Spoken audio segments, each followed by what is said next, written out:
A debate con Juan Carlos Zúñiga. Esta tarde nos acompaña en el Mecanoticias Debate Eduardo Antonio Lara Pérez, académico titular de la Academia Mexicana de Pediatría, director general de la Fraternidad Médica por la Salud, AC, Médicos Unidos por México. También Andrea Rocha, abogada de los padres de niños con cáncer. Javier Potes, presidente del Consorcio Mexicano de Hospitales. Gracias, Eduardo, Andrea y Javier, por estar con nosotros esta tarde. Eduardo, faltan unos cuantos meses para que termine la administración del presidente Andrés Manuel López Obrador. Termina el día último de septiembre. La nueva administración arrancará el 1 de octubre de este 2024. Es decir, estamos a abril, mayo, junio, julio, agosto, septiembre, octubre, 7 meses le quedan a la administración del presidente López Obrador. ¿Cómo va a entregar, Eduardo, a la próxima presidenta o presidente de México el sistema de salud de nuestro país? Bueno, si somos un poco analíticos, creo que el sistema de salud en México está hecho pedazos, ha sido un desastre, una gran destrucción, una falta de administración, de ideas, y pues creo que parte del problema o lo más importante es tomar decisiones políticas más que tomar decisiones por expertos. Se necesita, para hacer cosas que valgan la pena y que redunden en un cambio, pues tener gente experta que sepa hacer las cosas en cada una de sus divisiones. Este gobierno pues es totalmente de decisiones, de ideas, de ocurrencias, sin una planeación, sin siquiera hacer un proyecto o hacer un proyecto activo. Y pues eso es condenar al fracaso, cualquier cosa que se haga. En el caso de la salud, aparte, por si eso fuera poco, se ha destinado menos dinero con eso de la austeridad republicana, sin darse cuenta que la salud, como derecho a cualquier mexicano, la salud cuesta y es lo más valioso que tiene cualquier persona y su país. No se puede estar pichicateando, ahorrando dinero en cuestión de salud. Ahí es donde debería de invertirse realmente la gran cantidad del dinero. ¿Para qué queremos un país de enfermos, como somos, con obesidad, hipertensión, diabetes, enfermedades crónicas, que hay una deuda de décadas, pero que sin ningún gobierno hasta el momento, y en este todavía peor, no se ha entendido que se debe de atender lo que es el primer contacto? O sea, el primer contacto es la que tenemos en México no son de hospital. Los problemas de México son de atención en el consultorio, de promoción de la salud, de prevención de enfermedades, y de cada 100 pesos que el gobierno destina para la salud, solamente 7 pesos van al primer contacto. Todo lo demás va a hospitales, especialidades, etcétera. Pues no se puede estar bien así, se necesita un cambio de rumbo. Igual podemos decir con la atención, ¿qué pasa con los gastos catastróficos? ¿Qué pasa con los medicamentos? ¿Qué con la cirugía? ¿Qué pasa con la investigación? Y todo tal parece que se ha desmantelado como si no importara, sin darle dinero a esas cosas que funcionan y deben de funcionar precisamente para estar preparados para hacer cambios que resuelvan problemas. Sí, Andrea Rocha, abogada de padres de niños con cáncer, a 7 meses de que termine la administración, todavía se requiere solicitar la intervención de jueces para garantizar el derecho a la salud de personas que requieran atención. Así es, Juan Carlos. Quiero decirte que lamentablemente el desabasto de medicamentos continúa, pero no solo ya nos enfrentamos a un desabasto de medicamentos. Hoy también nos enfrentamos a que, derivado de que este gobierno ha realizado recortes presupuestales, no hay presupuesto para darles mantenimiento a las máquinas. Entonces ya no solo el paciente se enfrenta a que le nieguen quimioterapia, sino que llega a la clínica y le dice, pues es que el resonador no funciona. Por ejemplo, ahorita en el Hospital Siglo XXI de aquí de la Ciudad de México, me está reportando la señora Brenda, que una amiga, imagínate, pasó 1 año sin que le realizaran la resonancia que su pequeño necesitaba. fue a través del contacto que tuvimos con ella y a través del convenio con el IMSS a nivel federal, que al pequeño hace apenas una semana le realizaron esa resonancia, pero si uno va al siglo XXI, lamentablemente ese resonador funciona una semana, pero aviéntate otros 3 o 4 meses sin que funcione, ¿no? Entonces dejando a las niñas y a los niños en un estado de vulnerabilidad, porque si no les realizan ese estudio, ¿cómo los oncólogos se van a dar cuenta del proceso que lleva en su tratamiento? También tenemos por ejemplo, también me reportan que en la clínica del IMSS en Baja California Sur, qué lamentable que para atender a toda la clínica solamente se tenga un oncólogo. El presidente en su mañanera sale a afirmar que hay vacantes para todos los médicos, pero lamentablemente también nos enfrentamos a que no les da las condiciones laborales que ellos requieren, y pues qué lamentable que ahorita en la clínica está completamente saturada. Decirte que las citas se las están programando hasta 6 meses después, como si el cáncer fuera una enfermedad que te diga, espérate, ¿no? Y así tenemos, por ejemplo, también en la clínica HGZ de 20 de Tijuana, pues decirte que ahí no sirve el aparato para hacer radioterapias, simplemente por falta de mantenimiento. Y Zoe Robledo ha ido muchas veces a la clínica en Tijuana y se la pasa aplaudiendo de que hizo una inversión. Yo le hago la pregunta al director de ¿dónde está esa inversión? Porque lamentablemente una de las pacientes que nosotros tenemos tuvo que empeñar su casa, la señora Sara Montenegro, para poder pagar pues sus radioterapias, ¿no? Porque ella, el cáncer, no soy abogada y para mí las quimioterapias son algo indispensable. También tenemos la clínica 9, aquí de la Ciudad de México, donde me reportan que no hay medicamentos psiquiátricos y una paciente ya lleva 2 años sin recibir su medicamento, que vale 300 pesos. O sea, el desabasto que tenemos en el país es completamente generalizado, afecta a niñas, a niños, a pacientes psiquiátricos, a diabéticos, a pacientes con hemodiálisis. Sí. Javier Potes, vamos a continuar con usted en esta conversación, presidente del Consorcio Mexicano de Hospitales. Ya se nota esto que nos describe Eduardo, esto que nos describe Andrea, en cuanto a que hayan regresado enfermedades que estaban pues controladas, abatidas, ahorita ustedes me ayudan como expertos a utilizar el término correcto cuando una enfermedad ya no está presente.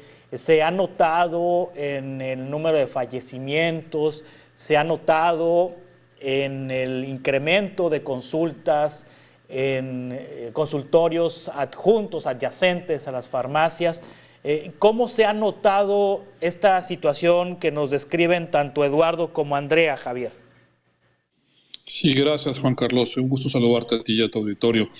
Mira, pues es un hecho, la migración de pacientes del sector público al sector privado por falta en la oportunidad de la atención o por falta de insumos o de medicamentos, pues ha ocasionado que muchos de los pacientes migren al sector privado. Curiosamente, antes teníamos como que dos sistemas de atención, vamos a llamarle así, un sistema público y un sistema privado. Ahora hay un tercer sistema, o no llamarle sistema, un tercer grupo más bien, que es el grupo de los pacientes no atendidos. Sí, porque ya no es que se atiendan en lo público o en lo privado, hay un gran porcentaje de pacientes que no reciben la atención debida en el sector público, en cualquiera que sea la institución, y por falta de recursos no se atienden en el sector privado. Entonces, si una parte se atiende en la parte privada, en los consultorios de farmacia, temas de laboratorio y de gabinete quizás, obviamente medicamentos, en lo que tiene un costo mucho más accesible. Pero ya un procedimiento quirúrgico, ya un tratamiento, como decía la abogada, ya es mucho más difícil hacerlo en el sector privado. Entonces se crea este tercer grupo de población no atendida. Si ahorita que hablabas tú, bueno, ¿qué pasa con estas enfermedades? Pues son enfermedades en las cuales se ha dejado de tener acceso a una atención efectiva. Y es lo que está sucediendo actualmente con este modelo que se ha implementado en el sector público. De la falta de atención, la gente recurre al sector privado, pero principalmente en los primeros niveles de atención, niveles básicos, donde hay un costo accesible. Ya para procedimientos más elaborados, más complejos, más costosos, pues la gente no tiene recursos para atenderse. Vamos a continuar con esta conversación ahorita en un par de minutos. Están con nosotros Eduardo Antonio Lara Pérez, titular de la Academia, académico titular de la Academia Mexicana de Pediatría y director general de la Fraternidad Médica por la Salud AC Médicos Unidos por México, también la abogada Andrea Rocha, abogada de los padres de niños con cáncer, y el presidente del Consorcio Mexicano de Hospitales, Javier Potes, en un par de minutos. A debate con Juan Carlos Zúñiga.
A debate con Juan Carlos Zúñiga.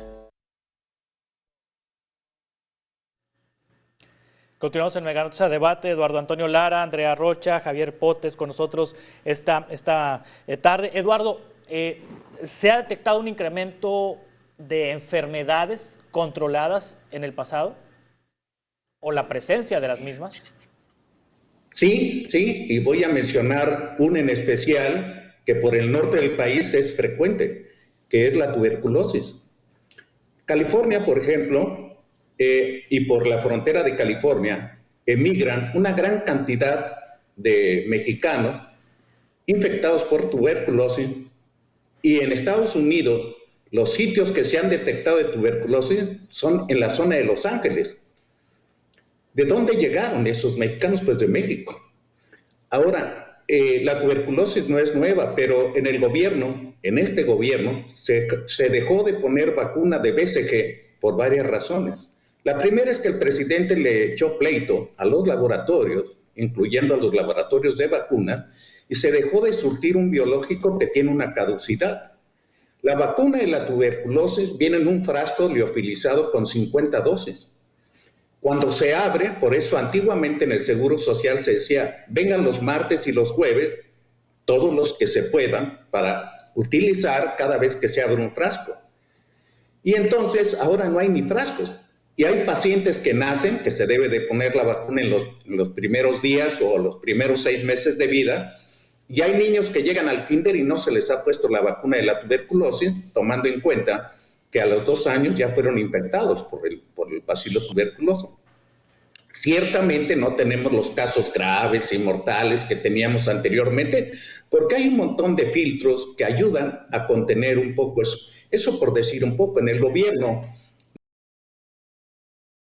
tuvo algunos aciertos en salud, cuando menos del gobierno de Felipe Calderón y en Fox, que fueron creados el Seguro Popular, se fue creando la infraestructura de tener un sistema de pagos de financiamiento para gastos catastróficos, y eso le permitía a una gente pobre en el rancho tener una atención de calidad y ese seguro popular absorbía los gastos que se generaban por ese tipo de atenciones, sea un infarto, sea un trasplante, sea una insuficiencia renal, en fin, o un tratamiento de cáncer. Actualmente, la gente, por ejemplo, en el caso de los viejitos que reciben su dinero del bienestar, le dicen, oye, ¿qué haces con los 3,000 pesos que te dan? Pues lo gasto en consulta y en medicamentos porque no tengo dónde ir a consulta y no me dan los medicamentos y ahí se me va mi dinero. Algo que debería de ser gratuito y en atención a esa población desprotegida. Y así nos podemos ir con la vacuna del sarampión, con la vacuna del papiloma humano, del virus del papiloma humano. Y México, hasta antes de este gobierno, era un ejemplo internacional de la cobertura de vacunas, de inmunizaciones en la población infantil y en los adultos mayores. A partir de este gobierno caímos bastantes peldaños y apenas como que estamos recobrando en ese aspecto, que es la mejor manera de prevenir enfermedades. Por otro lado, se viene la pandemia del COVID y resulta que no tenemos vacunas. No se ha vacunado a la población menor de 12 años, si acaso le pusieron una dosis, y la población menor de 5 años ni se conocen en México, pero también se infectan y contagian.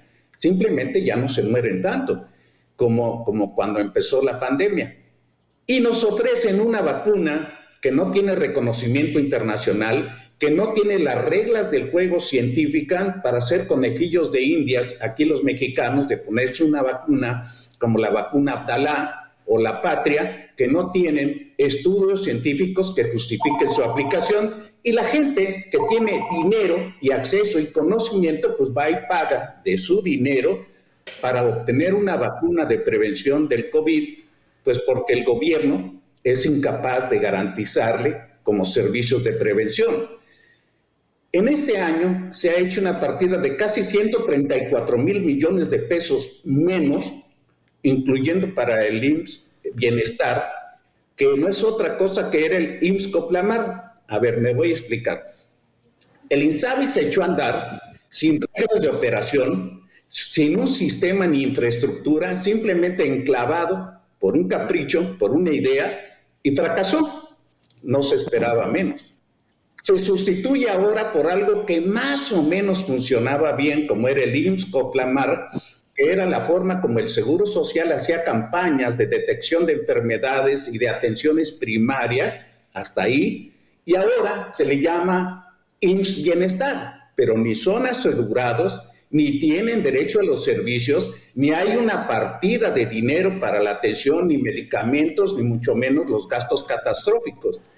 Entonces, parece solamente un discurso que en la realidad pues es una catástrofe.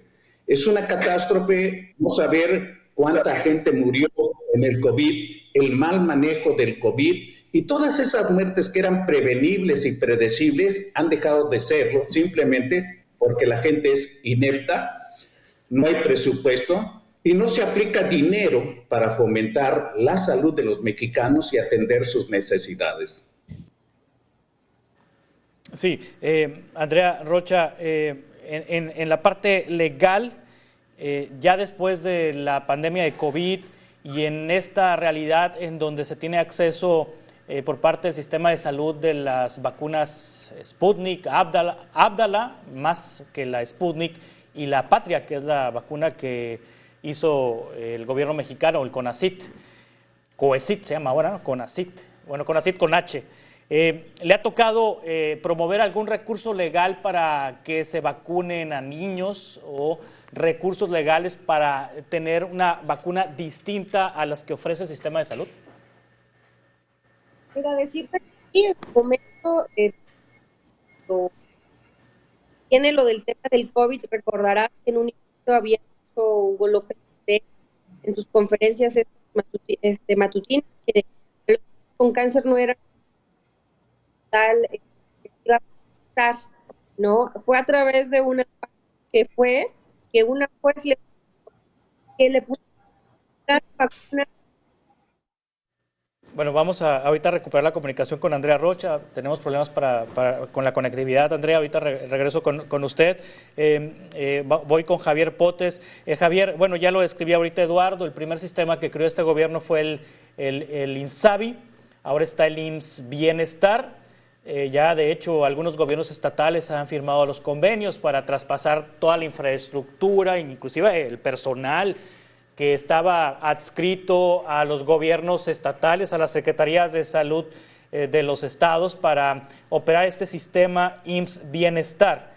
Para la próxima presidenta o presidente de la República, ¿convendrá continuar con este sistema? Porque apenas está emergiendo, apenas está organizando, o deberán resetear y volver a crear otro sistema.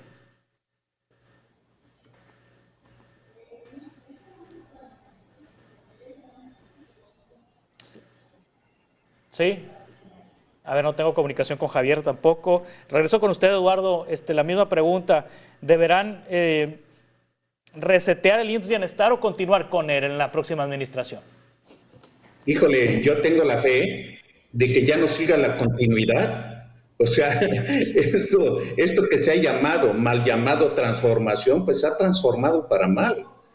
Si nosotros reconocemos cómo estábamos antes, con todo y lo que se ha dicho durante todo este sexenio, pues estábamos mejor. Incluso en el previo que mencionó aquí, que mencionaste en tu programa, pues así lo demuestra en cifras. Entonces, decir que si sigue la continuidad, pues vamos a seguir con lo que estamos viviendo y a lo mejor peor, porque además México se ha endeudado importantemente como nunca antes. Entonces, yo no sé si alguien que sepa de negocios puede confiar en una persona dándole su dinero y que no produzca nada, ¿no? Así es muy fácil gastar el dinero. Tenemos una farmacia que es una ocurrencia, una farmaciota que no ha solucionado el abasto de medicamentos, que además resulta caro transportar medicamentos a lugares distantes de donde está el área física.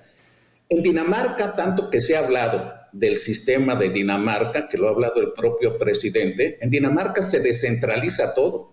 Se utiliza el 9% del Producto Interno Bruto. Toman las decisiones los sitios locales de las ciudades locales para resolver los problemas que ellos conocen de acuerdo a su dinámica, y así se van resolviendo. Aquí todo se toma una decisión desde Palacio Nacional de manera centralizada y se tiene que aplicar en todo el país, utilizándose en ocasiones hasta el ejército. O sea, parece risible que irse a poner una vacuna, esté ahí un militar cuidando a la gente que se va a vacunar. En fin, entonces hay una serie de cosas que yo siento que ha sido un gran retroceso en el sistema de salud mexicano. Pues, ¿qué diré? Todos los gobiernos anteriores habían aportado algo mejor. Todos, desde el tiempo que yo puedo recordar, desde Ruiz Cortines, Adolfo López Mateos, etcétera. Pero ahora, lejos de ir beneficiando, yo veo una gran destrucción de instituciones, ya no digamos en la salud, porque para la salud también cuentan las guarderías, los centros de alimentación infantil. Todo eso que ha desaparecido, pues va a repercutir irremediablemente en la salud. Y ya no digamos el cambio climático, que estamos encima de él. No se invierte nada en el cambio climático. Se quiere regresar a energías sucias que van a traer problemas respiratorios, problemas de enfermedades crónicas, y todavía va a ser peor y más caro. Entonces, se necesita alguien que entienda que la salud es un derecho, que hay que invertir dinero, y se necesita gente experta, no solamente de tu agrado o que piense como tú o que obedezca lo que tú digas, sino gente que debata, que ponga los puntos, que tenga un plan, un proyecto, una experiencia y que dé resultados. Yo creo que México tiene un gran reto con respecto a la salud. Ha disminuido la calidad de vida de estos 2 años. Tenemos aumento del espectro autista en niños por la pandemia. Tenemos un montón de problemas y hemos normalizado la delincuencia, la agresión, la criminalidad, como si algo fuera normal. Todo es una enfermedad también que no se ha trabajado en absoluto. Los derechos de un mexicano, seguridad, educación, salud y trabajo, están muy lejos de lo que teníamos antes. Entonces yo, de manera personal, yo espero un cambio, pero un cambio de gobierno, un cambio de partido. No espero para nada la continuidad del mismo que tenemos. Sí, pero aunque haya cambio de gobierno, Javier Potes, aunque haya cambio, bueno, va a haber un cambio de gobierno, aunque haya cambio de partido en el gobierno, o sea, que gane Xóchitl o que gane Maínez, más improbable Maínez, pero que gane Xóchitl, vamos a suponer. A Xóchitl tendrá que eliminar el IMSS Bienestar o continuar con él. Sí, el reto es bastante fuerte, Juan Carlos, porque lo que pasaron estos 5 años, lo que han pasado estos 6 años, pues es la destrucción de un sistema de salud que poco a poco se ha venido construyendo, quizás no de manera continua, pero ha tenido avances. Y de pronto, cuando se destruye el sistema, tú sabes, es mucho más fácil destruir que construir. Entonces, esto nos va a llevar quizás 6, 8 años para que podamos retomar algún sistema de salud que realmente sea sostenible. No va a ser sencillo. Aún que gane la oposición, se requiere una visión a largo plazo, pero al mismo tiempo se requiere urgencia en el corto plazo, porque la accesibilidad, como bien lo mencionaba el doctor, es una realidad de hoy por hoy para los pacientes. ¿Sí? Yo creo que tenemos que esperar una transición en el sistema. Creo que como pacientes, como sector privado, como sociedad, tenemos que colaborar a construir un nuevo sistema de salud a largo plazo y buscar soluciones en el corto plazo, porque los pacientes lo están sufriendo hoy en día y no es justo. Sí, en este momento, Eduardo, si una persona presenta una situación de salud, no tiene derecho a biencia, no tiene IMSS, no tiene ISSSTE, no tiene un ISSSTE local, no tiene recursos para ir a una farmacia, a un consultorio adyacente a farmacia, no tiene mucho menos recursos para ir a un médico particular. En teoría, el IMSS Bienestar en los estados donde se han firmado estos convenios, las instalaciones de los hospitales generales, por ejemplo, que antes administraban los estados, son los que deben recibir a estas personas sin derecho a biencia. ¿No se está haciendo o sí se está haciendo, Eduardo? Mira, desde el punto de vista legal, existe legalmente que es una obligación de cualquier centro de atención el recibir una urgencia,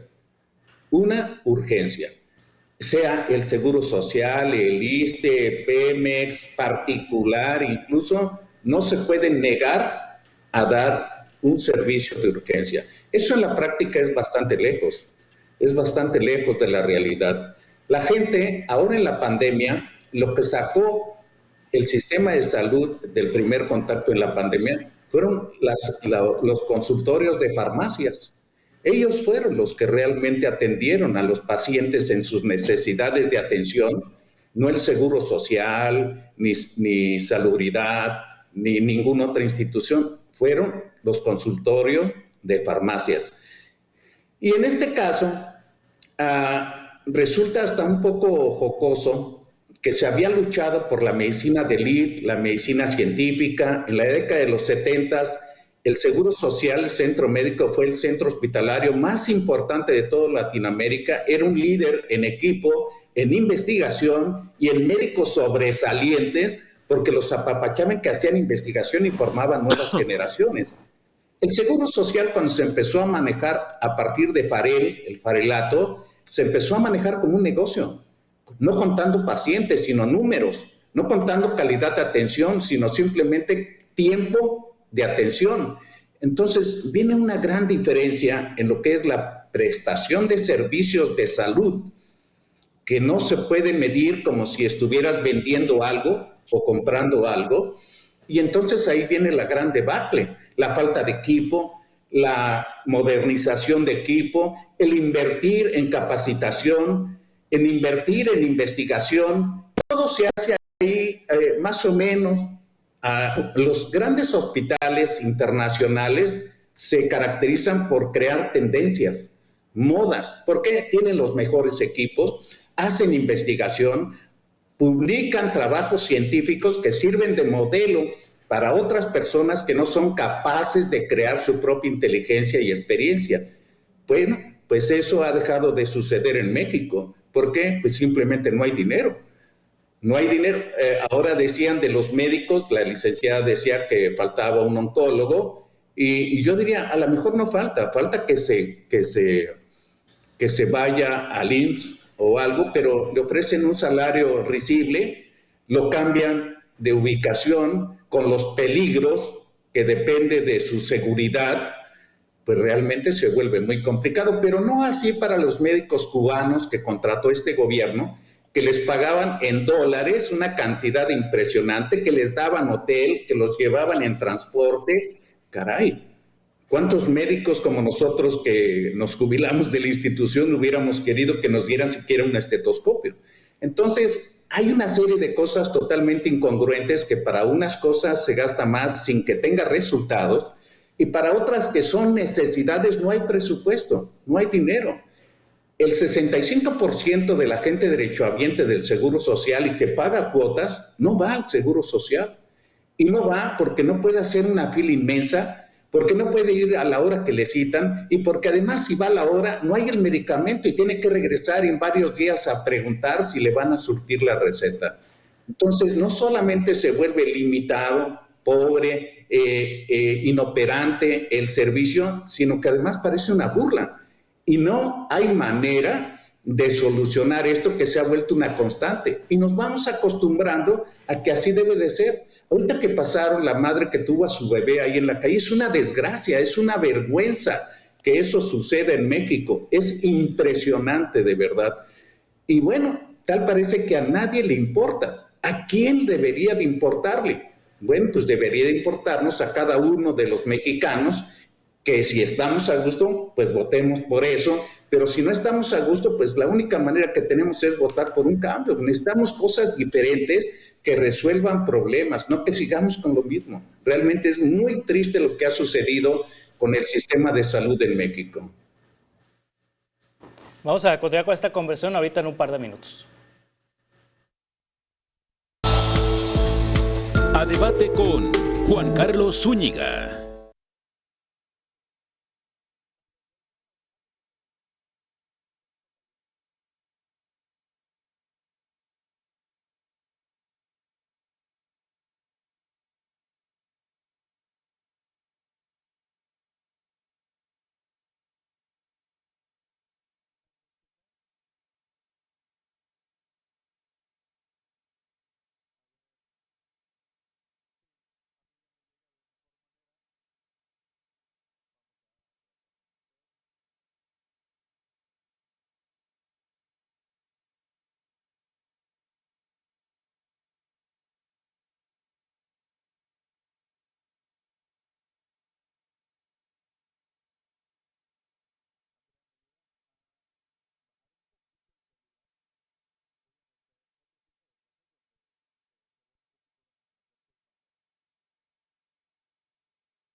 A debate con Juan Carlos Zúñiga.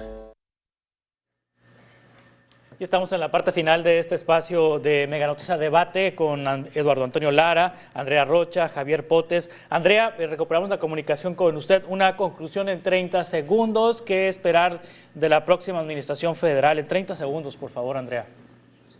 Pues mira, decirte que ojalá puedan restablecer lo que era el sistema de salud, ya que lamentablemente en todo el país se han perdido vidas derivado de la negligencia de esta actual administración. Ellos colapsaron el sistema de salud, aquí no hay otros culpables, ¿no? Y que nos regresen, mira, si bien o mal el Seguro Popular tenía sus deficiencias, pero no estábamos como estamos hoy en día. Y pues bueno, al final también que regresen ese presupuesto que extinguieron hace ya prácticamente 6 años los diputados de Morena, que supuestamente se iban a gastar a discreción del Ejecutivo, que lo regresen, porque ese dinero está destinado al presupuesto de la salud, no para las ocurrencias del presidente. Sí, Javier Potes, también la misma pregunta, ¿qué esperar de la próxima administración federal? Bueno, que le dé prioridad a la salud, y lo digo porque en este sexenio se le ha dado prioridad al poder político. Entonces se han desviado los recursos del sector salud a otro tipo de proyectos, como por ejemplo ya se mencionó el tema de los subsidios, y se ha perjudicado la atención a la salud. ¿Qué espero para el próximo sexenio? Prioridad para el sector salud y un diseño a largo plazo que nos permita tener un sistema realmente ejemplar como lo teníamos antes. Sí, Eduardo Antonio Lara, la misma pregunta y en 30 segundos, por favor. Sí, muy rápidamente. Yo diría que lo más fácil y práctico sería regresar a un esquema como el Seguro Popular, como lo teníamos, y de ahí mejorar, con una idea de cuando menos duplicar el gasto en salud, cuando menos, y poner gente experta. Por eso yo no creo en la continuidad. La continuidad quiere decir seguir haciendo lo que hemos vivido. Quiero cambio, pero cambio de partido y de persona por otra opción que no creo que se vaya a hacer peor. Ese sería mi planteamiento. México se merece más de lo que tenemos. Gracias, les agradezco que hayan estado con nosotros en esta mesa de análisis. Estamos en contacto para futuros encuentros y conversaciones. Gracias, buenas tardes y feliz inicio de semana. Gracias. De esta manera concluimos este espacio en Mega Noticias Debate. Le invito a que se quede esta señal. Vamos a hablar sobre la situación de las policías locales, las policías estatales y municipales, a continuación en Mega Noticias. A debate con